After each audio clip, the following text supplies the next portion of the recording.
I am unashamed. What about you? Welcome back to Unashamed.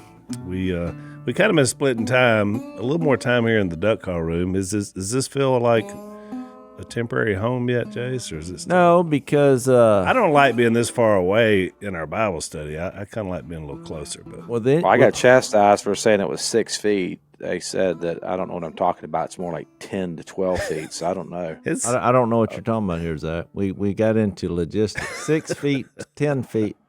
What is 6 feet? He's talking about the distance from where you are. Yeah, I said it looks like you're 6 feet apart, and then the some of the audience said that I was an idiot, that it's more like 10 feet. I'm like, well they're right. Zach, you're the lightning rod. 6 feet. Okay, but to be look, fair, 6 feet is like 10 feet. It's not like I'm talking about 6 feet versus 60 feet. We're having a first time on the podcast, so if I stand up, I'm 6 foot tall. If I lay down right now, I'm halfway to Al. It's about 10 to 12 feet. The audience is right again. So right. Zach is an idiot. Hold on. Let's pause for the apology. Okay. No, we didn't get it. No, I feel weird. I stand corrected. It's 12 feet, guys. It is 12 I apologize. feet. So I feel weird here because, Al, for 10 years, I sat to your right. Yeah. Which was my place. The only thing they left of mine was my little sign over there that says, What does it say? It says, do not touch anything on this table. 3 exclamation points. What was Thanks. the one you had? You had something about hemorrhoids on the original show. What was that one? I don't recall. Stealing gives you hemorrhoids or something? You had another sign that was... No, we had a refrigerator behind me. Yeah. And Jay Stone had a note on that said, "Thou shall not steal." I don't remember the hemorrhoids comment, but I'm sure. So yeah, it does bring back memories. I'm glad I'm not building duck calls anymore. A lot of duck calls were built here. A lot of film was done in this room for a show, for a little duck show. Was. I'm now a consultant, Al, when things go wrong in the duck call world. Yep. So that's kind of my role at Duck Commander. And, they don't call very often. So I guess they got it figured out. So Si's kind of taken over this room because this is where he does the Duck Call Room podcast. Yep. And so a lot of noisemakers, bongos, gongs. they actually have the best thing that I've seen Si come up with. I don't know if I brought this up on the podcast before. So Si, because of our show, the treasure hunting show, Duck Family Treasure, we actually had another raging debate whether there's panthers roaming to and fro, which Si literally gets mad at because I'm not a believer. Right. And we've had 2 or 3 sightings in the past, 2 months? Yeah. Where none of these were black panthers, but Si believes they are. But so they come out with a shirt.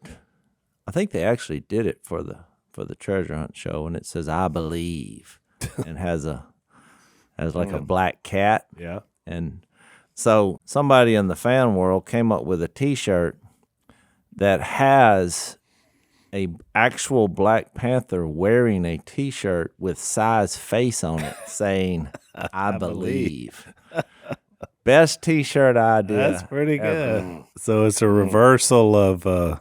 Yeah, it's hard for the animal kingdom to believe that a human such as Si Well, exists. so I threw Si under the bus yesterday because I made for Thanksgiving, and we'll talk about our big Thanksgiving gathering. So we realized that by the time you hear this, Thanksgiving is probably a little bit in the rearview mirror, but for us recording, it just happened. As in 2 weeks ago.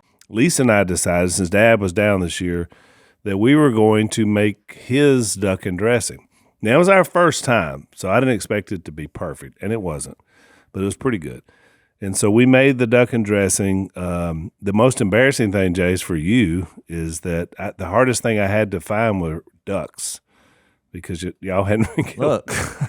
I'm having a conversation with a woman at Brookshire's, and I said, and I had all my stuff out there, and she said, looks like you're making dressing. I said, yeah. I said, the hardest thing to find right now, and this is embarrassing coming from a family known for ducks, I'm having a hard time finding ducks. We're not killing many ducks out there on the river.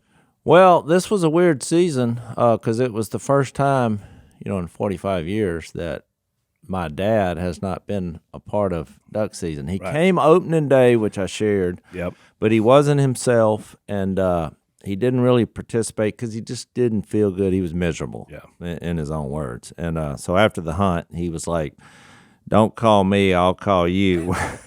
So now, having said all that, and we kind of shared Phil's problems, and y'all have prayed, and I'll have to admit, in the past 3 or 4 days, there's actually been the first improvement that I've seen in months. Yeah, he was better 2 days ago than he's been, and I've seen him in a long time. Yeah, so that was very encouraging because I'm being brutally honest here. At the bottom of that, before the improvement, I was just thinking, I'm not sure how long Phil's going to be with us. I mean, he has really digressed mentally and physically. But like I said, thanks to your prayers, and I mean, that's the only thing I can attribute it to. Me too. He is seeing some new doctors and different things, but it's right. It's a spiritual thing at this point, just to maybe stop the slide. But anyway, so I was making the duck and dressing. I had John Gimber, of our cousin, came through with 8 green winged teal. The teal are the best for the duck and dressing. Yeah. So Gimber came through, and so he brought me 8 dressed teal, which I figured I would dress them myself, but that was nice. And so I did the duck and dressing. Well, so I presented it. Did it like Dad does it. You know, he takes the top off, and the ducks are on top, and it looked great. It was not quite set as much as it needed to be, and I think it's because I didn't use a big enough, a pot. But so Si eats some, and so I said, which, I've learned a long time ago, if you're a Robertson and you ask the question, you have to be able to stand the answer. Yeah. So I said, Si, what do you think? Nope. So he said, nope. So he knew what you were referring to? He knew immediately, and he said, dressing's too runny, not enough sage, ducks are too tough. Well, do you want to hear my experience? Sure. I looked at it and said, no. You said no before. Well, I just thought I knew Phil didn't make it, and I'm not a big dressing fan anyway. I was going to say you've never been crazy about it. No, but I do eat a little bit of it every year, but I didn't this year because I was scared of the unknown. Not that I don't trust, because if somebody was said, "You nailed it," I would. Well, here's so 2 things, and of course Lisa was like offended, but I said, "Babe, he's just speaking the truth." Oh, exactly. And he was right about it wasn't firm enough. I think I got it fixed. I'm gonna try it again next year. It needs to be a bigger pot. Dad's roaster is twice the size of my roaster. Okay. So part of it was too thick in the roaster. And then the ducks need to be boiled longer. He was right about it. So he's right about 2 out of 3. He's off on the sage. He's lost his mind. I said, so tell me this, because I'm seriously asking the question. How much sage do you think needs to go into this pot of dressing? Because Dad is like, don't get wild. Don't get wild with the sage. And because we put about a tablespoon of sage in. He said 4 bottles. Oh, boy. I said, whole bottles of sage? I said, Si, why don't we just go out and eat grass behind Willie's house if we're going to be putting that much sage on dressing? So he's way off on the sage, but he's right on the way other. off. Well, I think you got to start with who you picked of all the Well, he family. just happened to be the first guy that ate it. So You said he lost his mind, but that's been gone years ago. So I think some of what he said was true. It didn't look right to me. It was a little off. But I will say this, we're kind of. Look, we ate it all, Jase, except for, it was all eaten, which, Well, let me warn you. Just because somebody can critique something does not mean that they can tell you how to make it better. Well, that's true. Well, that's true, but you do need the critique. I mean, look. I'm asking in honesty, because I'm a Robertson. But the 4 bottles of sage is just. Well, that's insane. That's absurd. That's insane. That would ruin it. Well, we're back into Black Panthers running around. But yeah. what I will say is this struggle that we've had with my parents not doing so well from a health standpoint has caused all the daughter-in-laws to do a lot of cooking, and the sons. Yep. I noticed Willie's kind of taking the point on that. He's going out at least once a week, sometimes more. Oh, I'd say more than that. Yeah. But I noticed when Corey comes down, because I've been down visiting several times. She brings up. Oh, she stops by, Kentucky Fried Chicken, because Phil likes that. So that's funny. So Missy was like, this is kind of a gulp moment when we're now basically every day Somebody's taking food out. Yeah. because, Phil doesn't have much of an appetite. And so we kind of figured out we just need to really make spectacular food. Yeah. We're trying to beef him up. Yeah, and I've noticed. But he's not crazy about eating other people's food. So. Exactly. Oh, I cooked him, grilled some filet steaks I heard about with them. the furnishings, and I'll tell you, I sat there and he attacked it, so it was real gratifying. And he's like, "You hit it on this," so that was good. But Missy, she made Kay sweet potato pies, which is kind of the holy grail of Robertson food, especially during Thanksgiving, and she made 4 of them. Have you tried? Mm-hmm. Yeah, it was good. Oh, she has it down. Yeah, I tried it. And so she said, "I'm not sure what Phil's going to think." And I was, because she's never tasted it, which is crazy. She doesn't eat sweet potato pie, nor will she even makes try. it, but she doesn't taste it. Look at her. She might weigh 100 pounds. You know what I mean? She's not eating sweet potato pie for whatever reason.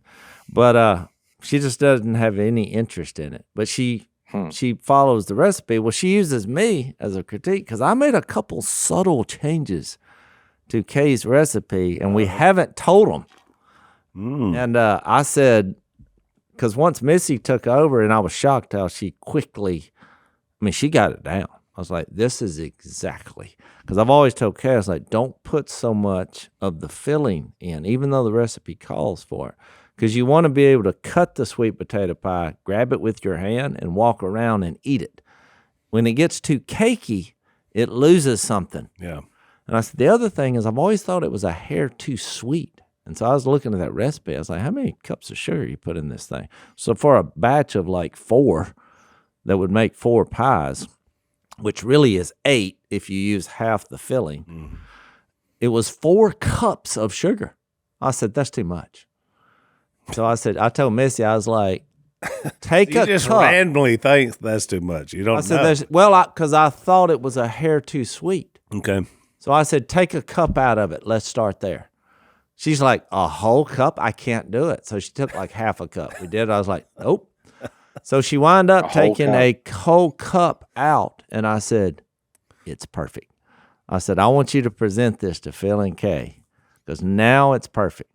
And that's the old Elon Musk technique. You just go there and start slashing stuff. I did. That's what I did. And so Jase is the sweet potato doge. So we didn't tell Phil and Kay this whatsoever. We bring the pie. Of course, the pie looks perfect. It has the look.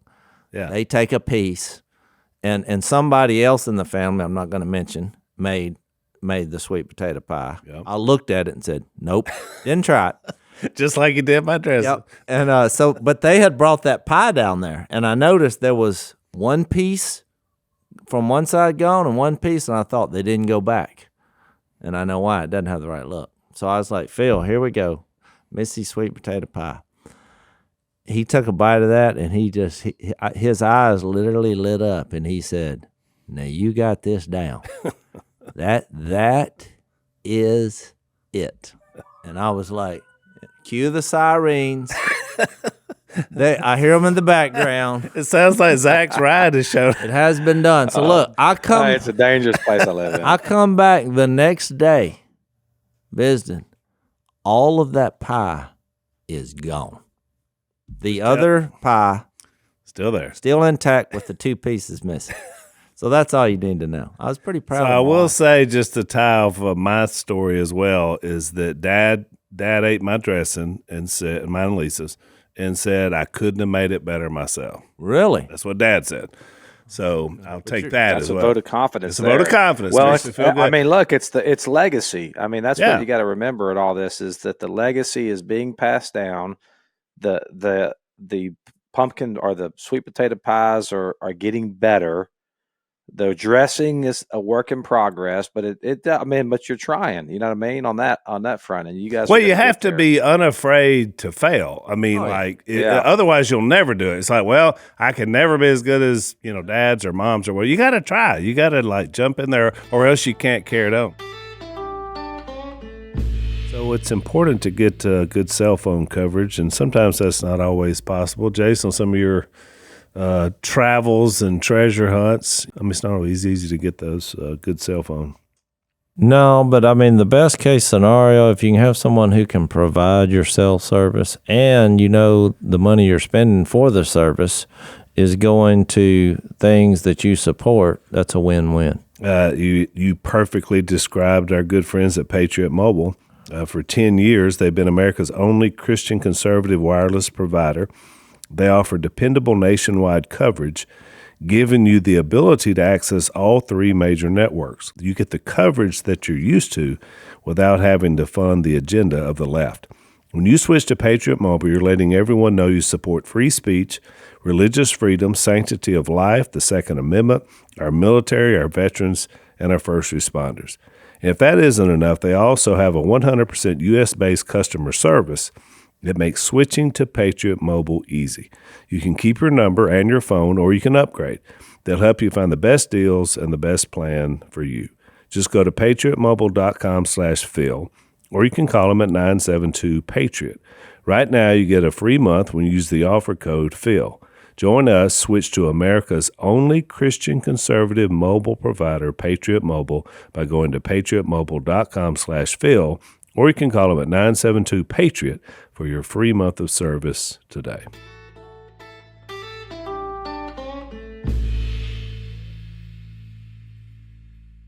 So there was a couple other things I wanted to mention about the gathering, because it's the holidays, it's duck season. One is, how many people do you think were there? 80, 100? Oh, it was over 100. Was it over 100? Okay. There were some people at our Thanksgiving family dinner that I did not know. I always meet new people at our family gathering. So, because usually we're like a gathering place. Like there's one of our producers is from Canada, and so she doesn't have family here, and so she comes every year. So we got a lot of folks like that come, which is just they're part of the family. Kind of a. I heard some of my crew came down. Your sister and your sister, one of my favorite people on the planet. Yeah, and I got to have a great visit with them, which was awesome. I did not. We brought a family. Look, a lot of our families within our family help other families that have had a tough road, or pre-Jesus or whatever, falling through the cracks of society, and like Al said, there's some families that don't have a family. Yeah. And so that was a lot of the people that I didn't know were those kind of situations. One of the guys, and I don't know if you met him, he works here, Jase. He was one of the kids from the orphanage that we worked with for years in Dominican Republic. Missy did, Corey, all of us. And he now works for us. He's married. And saw him. I thought it was fantastic. Yeah, so that was really a cool thing. Yeah, it morphed into something that I think is good. But we were preoccupied most of the night with the family that we brought, and had a spectacular time. Yeah. But I think that's good to be thankful, because really we're thankful in Jesus. I mean, we're in the book of Colossians, and how many times has he said, and be thankful, right? And be thankful, quite a bit. Yeah, it just keeps coming up. I'm not sure I told the story, but we, my cousin Kim, who's Tommy's daughter, Dad's the brother 2 years older than him, that's crossed over. She called me and said that two of her daughters and her daughter's boyfriend, they're college age, wanted to get baptized. And I was like, yeah, that'd be awesome. And so before we had our gathering, they got there that afternoon on Wednesday, but the day before Thanksgiving. And we all went down to WFR, to where our building is. And then by the time they got here, Holt, who is Chad's son, Chad and Jase are the same age, they're a day apart. His son wanted to be baptized as well. So we baptized four. I thought that was kind of cool. That was just a cool thing, a little serendipity for the thing. That they were introduced before. Yeah. But when we get to this new self in Colossians 3:15, let the peace of Christ rule in your heart, since as members of one body you were called to peace, and be thankful. Yeah. And so I think that trumps the forever family. I mean, it's awesome if you can have your family being a part of God's forever family where Jesus is ruling. Yeah. And so, I think our gatherings have morphed into that, and that's cool. The other thing I was going to say is I did have the ducks for you. We shot 4 wood ducks one day and a mallard drake, and then the next day we got 4 wood ducks. Yeah. And Jersey Joe, who has married through his son into your family. That's correct. I handed him them ducks. Yeah, he texted me. He had them. So I'm just saying, somewhere I think Jersey said, you need to find some ducks, and he made his own dressing with the family within the family. That's right. So I did produce. He actually texted me in defense of Joe and said, I have some wood ducks here, because that's what I had figured I was going to have to cook with. And I said, well, I got a better offer, Joe. I got offered some teal. So he did have them for us. Well, duck season, so today is the split here in Louisiana. So, and we didn't have the greatest of duck seasons, but you got to remember, it was the first time, I was going to say this a while ago, in 45 years for me, that I wasn't alongside my dad the whole time. So what resulted is we only hunted half of the first split. Right. Because my dad would go every day. But I thought, they're just not here. Yeah. And there was a couple of days where I think it was 85 degrees. And I was like, no, I'm sleeping in. So that was one reason we didn't grind away. But the first day was spectacular, and the last day was as well. So we had a couple of really good days in there. But the ducks are just now moving down here. Right. So, Zach, tell us, what did you do for Thanksgiving? Because you didn't come here, obviously. We missed you here. What were you doing? Yeah, we did a little gathering with Jill's family. Smoked the turkey, did the whole we did the whole thing. Our dressing was not overly runny. It was not overly dry. It was perfect. We didn't put ducks in it though, so but the turkey was. I'm having a hard time with this learning how to smoke stuff on this Traeger grill, and so I need to.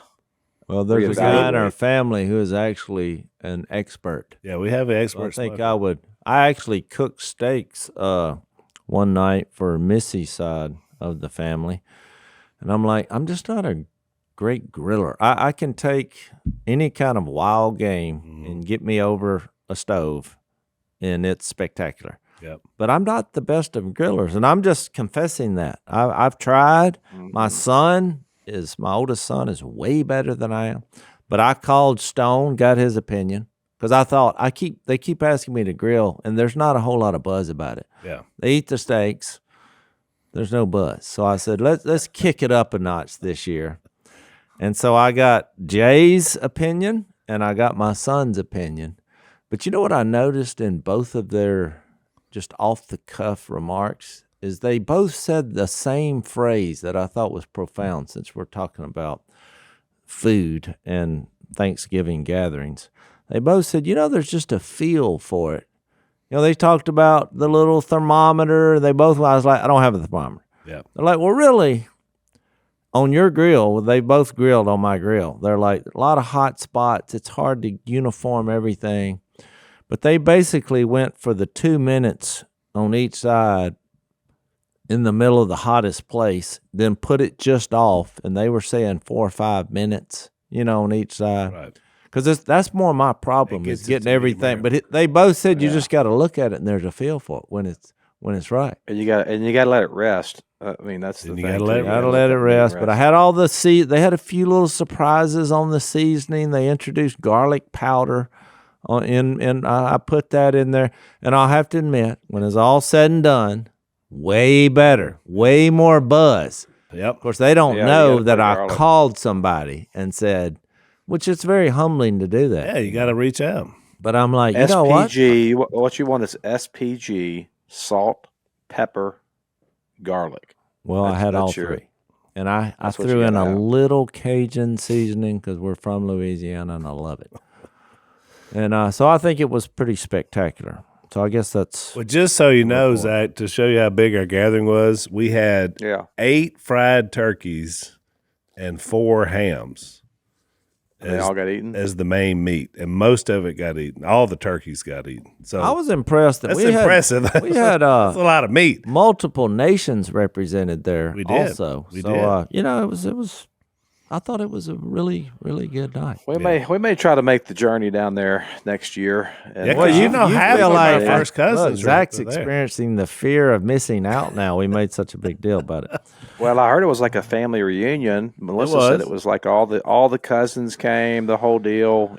So it'd be nice to see everybody. Yeah. Well, I think everybody's heart's kind of heavy, with our parents. But my mom has made a remarkable recovery, and she was there, and was, I think, the best she's been in months. So yeah, Mom's been great. And then our Aunt Nancy, it was her grandkids that I baptized, and she was there. And there's something about that. There's something about a matriarch, because now our family's in so many wings, and so to be able to pull those together was a cool thing. So if you enjoy our podcast, and we know that you do because we hear from you all the time, we'd like for you to head over to blazetv.com/Robertson and subscribe. You're going to get In the Woods archive, which was Dad's show that we kind of first started us with Blaze. All our old overtime segments are there, as well as Cooking with the Robertsons. And so we've been cooking at our houses, showing some of our favorite meals. Jase, have you filmed the latest one yet? I have not, but it's on the docket. It's on the docket. We got one coming up. Jase likes to do the catch and cook method, so the stuff he does. Or kill and cook. Yeah, well, catch, kill, and cook. There you go. But we got a lot of cool stuff. Mom and Dad are on there. We've had Si on before as well, so we got a lot of cool stuff. We want you to check them out. You can sign up at blazetv.com/Robertson, and you'll get $20 off. Sign up for Blaze TV Plus today.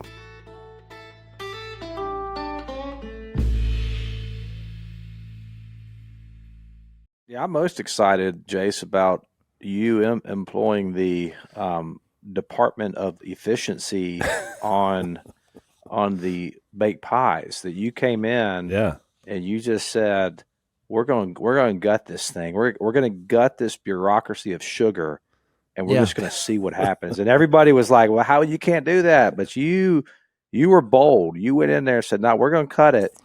And then they took a bite and they said, "You know what? It's better." Yeah.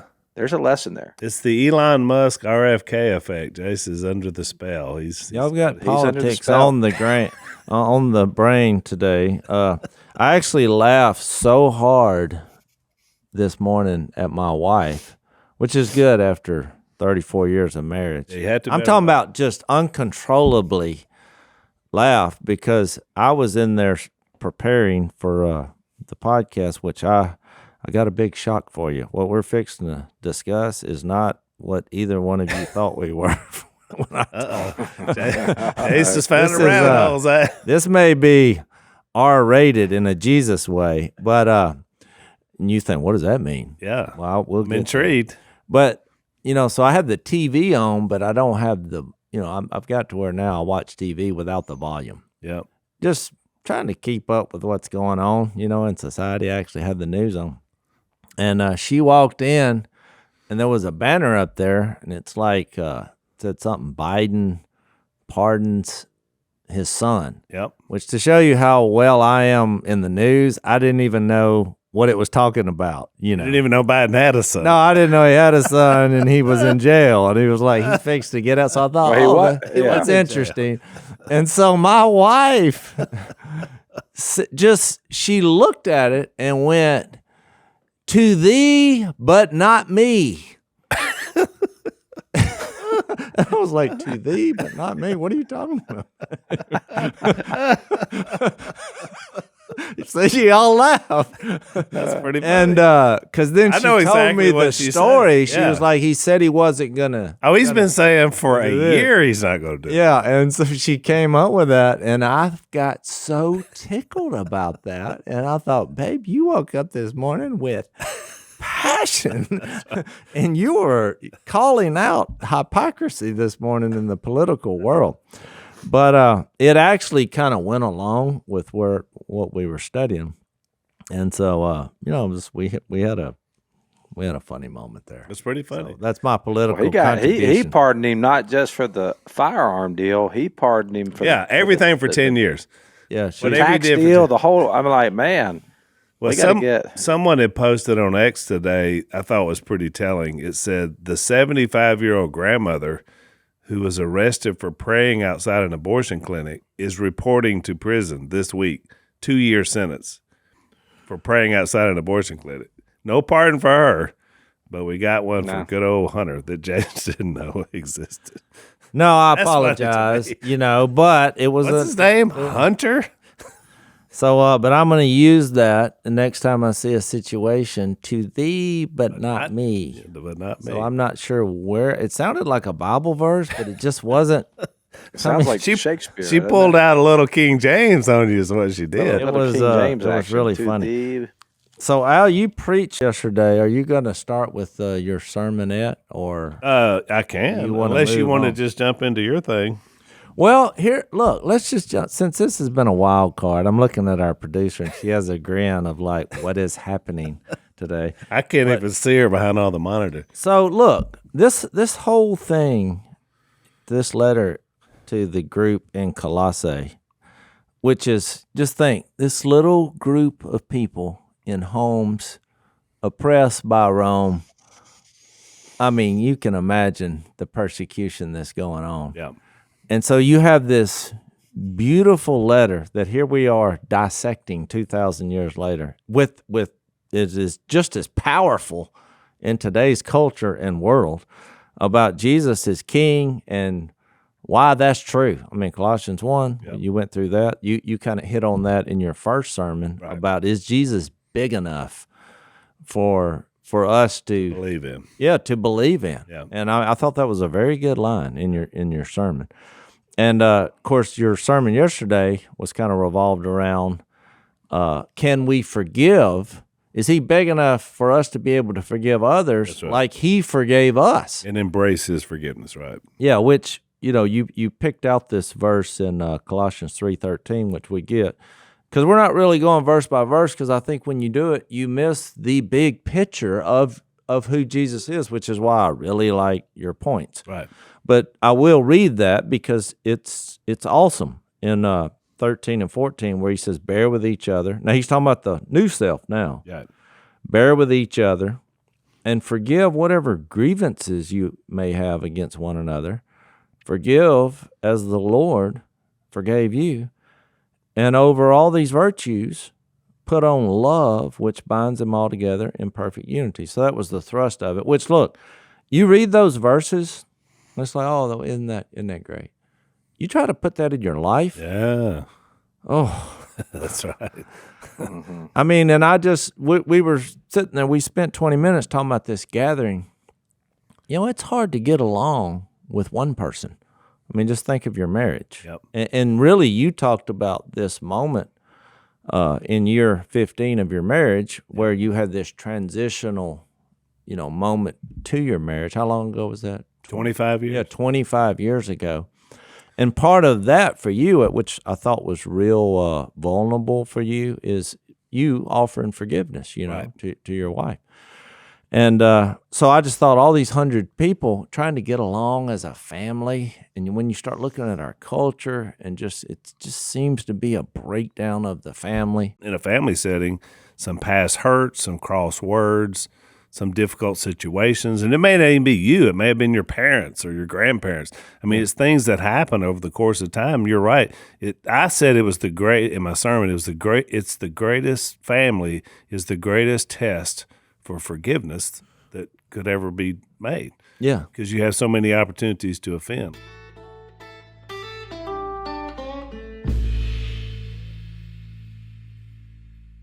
So with that setup in mind, here's what happened to me this morning. I was thinking, here's this, they're having all this pressure in these churches, because when you get to chapter 3, all of a sudden it gets real practical. He starts bringing up family relationships. Yep. And he starts talking about the old self, putting that off, kill it.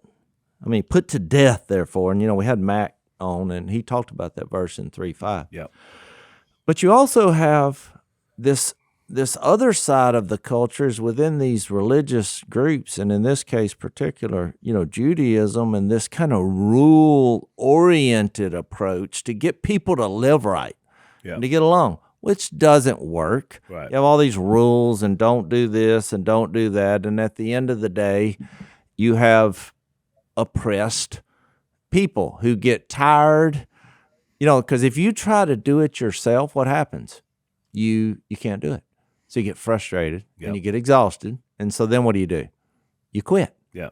And that's why it won't work. Right. Because we can't pull this off with our willpower and determination. Which is why I used the rich young ruler from Mark 10 Exactly. in my sermon yesterday as the example of that. Great illustration. yeah. So I had listened to Al's sermon last night, and so I just read the text. I got to chapter 3, and I read, "Since then you have been raised with Christ," which we've covered this at nauseum in a good way, Yep.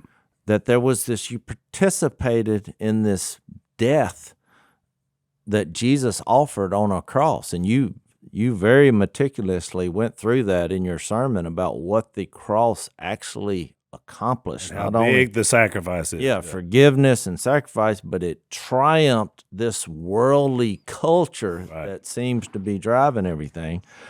So then you have this, you've participated in it. Now you've been raised, so now what?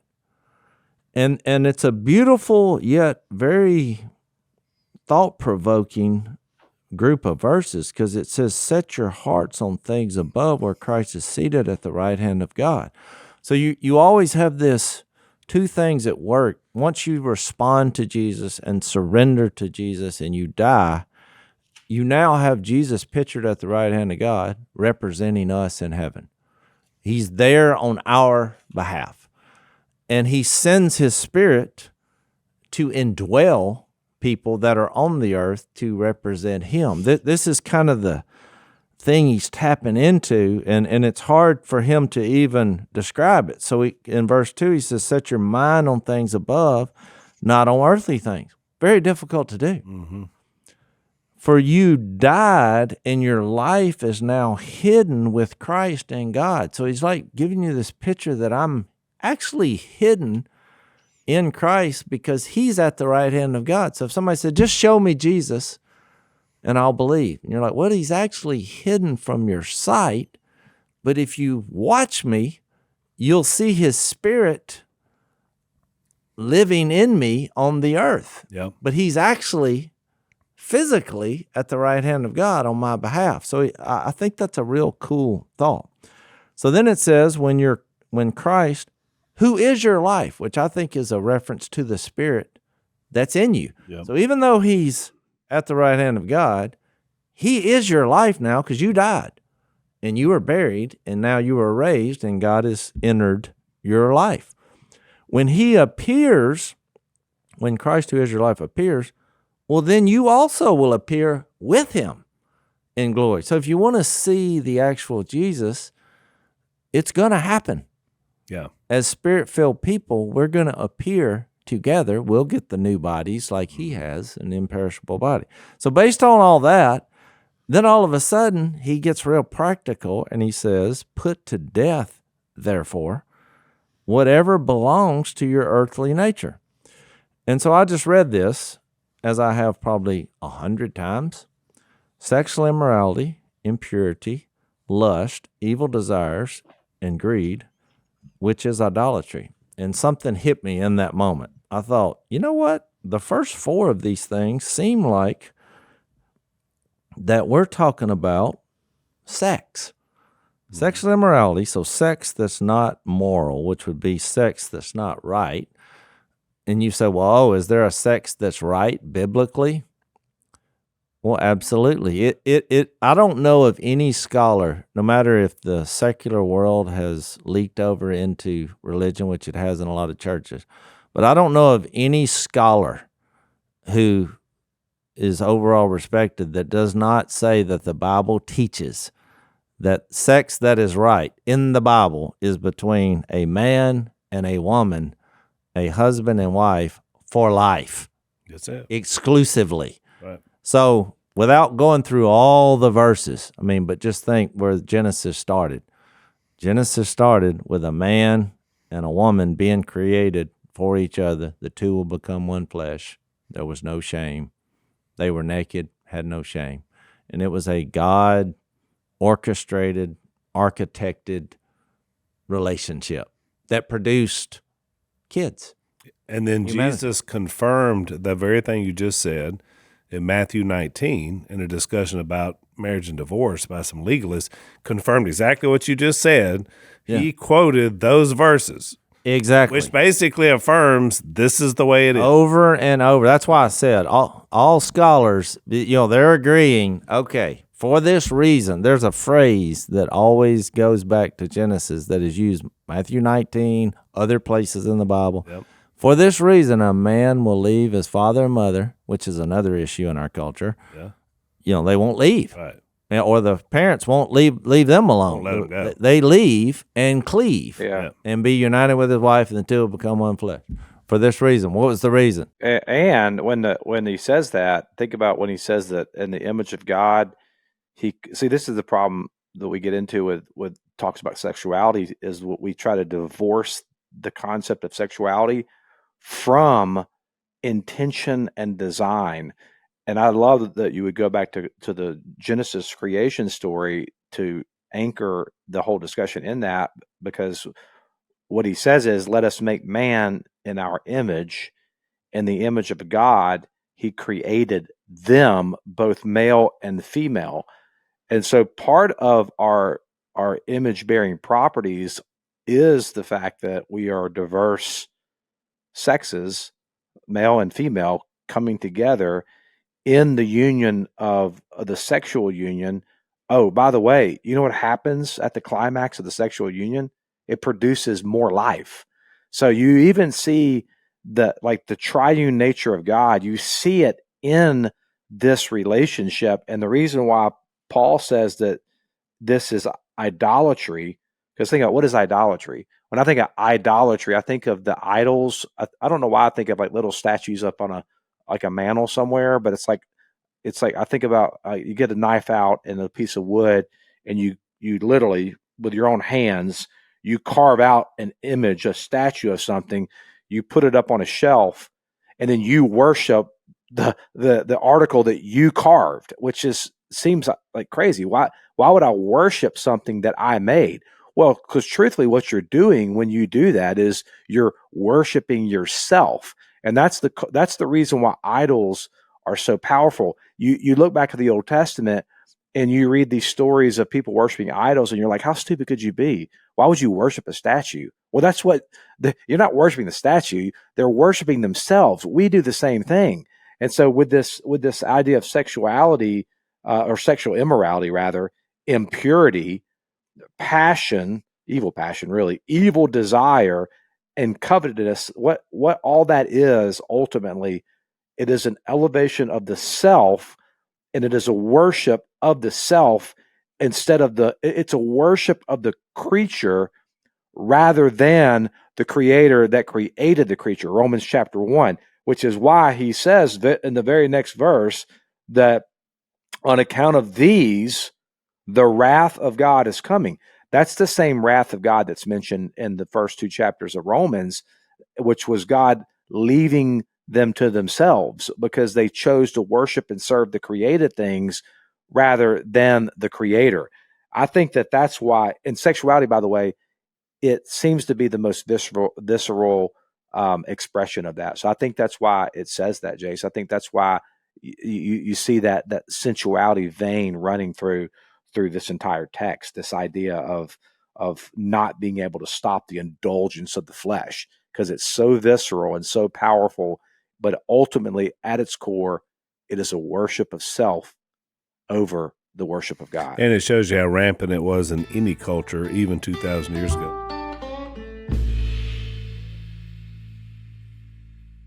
Oh, no, we're tracking, Zach, 100%, because when I read the sexual immorality, impurity, and which is, remember when we were in Ephesians chapter 5, and that verse that said, because Ephesians, similarly to Colossians, Paul lays out the plan. God had this plan all along, before the creation of the world. He was looking at you in Christ.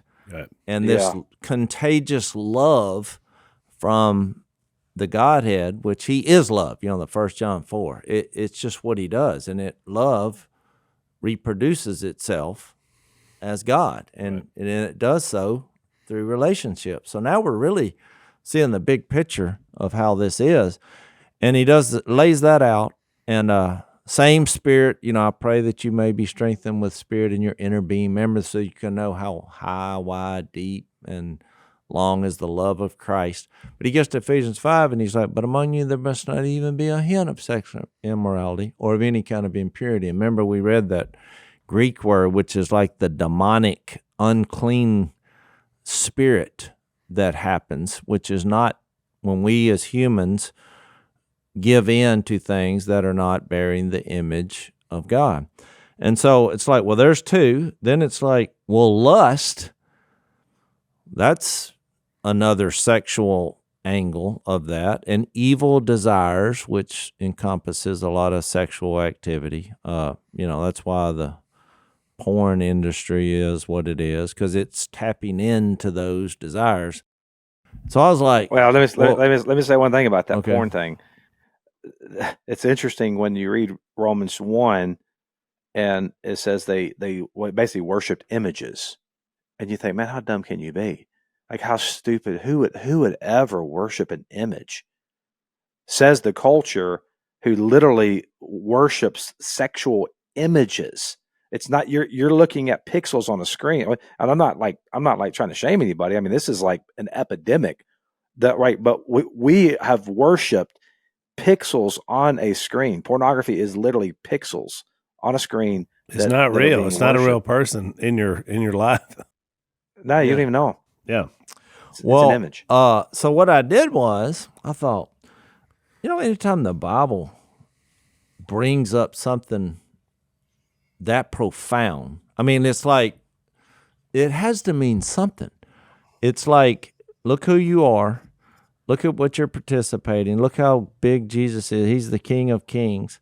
And then, so like the first transition he does, if you really should read Colossians from chapter 1 to 3:4.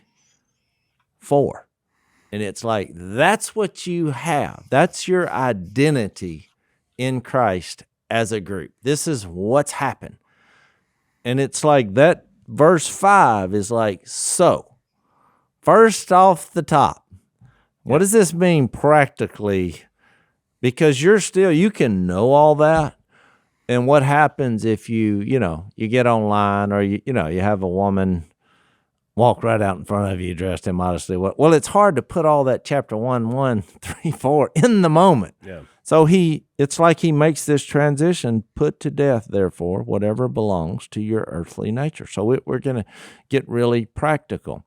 So I was like, the fact that he started off with 4 sexually involved categories makes me realize there is a connection to the marriage that was introduced by God in Genesis between humans, and the marriage, like Ephesians 5 did when he talked about our roles, same kind of model. And remember when he gets to the end in chapter 5, he's like, this is a profound mystery, but I'm talking about you and Jesus, the church and Jesus. And it made me think that the Bible starts with a marriage in humanity, Adam and Eve, and it actually ends with a marriage. And you get to Revelation 21 and you see the bride of Christ coming out of heaven. And you have this idea of being married forever to Jesus. Right.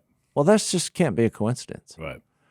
So I thought, I need to hear a sermon on. So surely someone has had the courage to give a sermon on this in Colossians 3:5 and this that's where I was thinking.